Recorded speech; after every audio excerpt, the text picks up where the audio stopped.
天气一热呀，很多养鹅的朋友都会发现一个问题，就是咱们鹅群里边总会有一些呼噜呼噜的声音，有一种咳不出痰的感觉，并且这些小鹅还流清鼻涕或者是流粘液。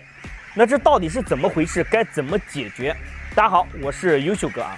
这个视频全是干货，记得点赞收藏，你会回来感谢我。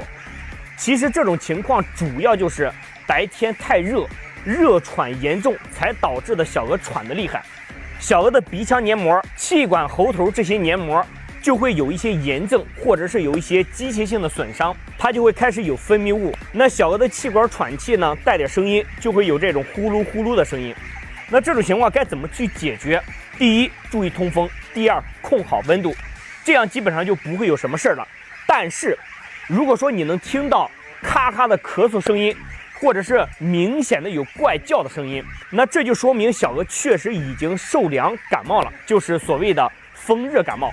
该怎么解决呢？两个步骤：一定要还是继续通风，控制好温度，但是进风口呀不能直接吹到小鹅的身上，咱们可以用这种挡板啊，当然我这个鹅大了，你可以给它用大一点、高一点的挡板，挡在进风口的一侧，保证正常的进风，空气流通，又不会直接吹到小鹅的身上。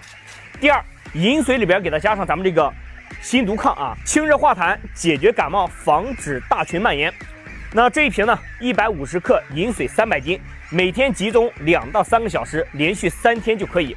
一定要引起重视，感冒呢是万病之源，不要觉得天热了就不会有感冒，一定不能让它发展起来。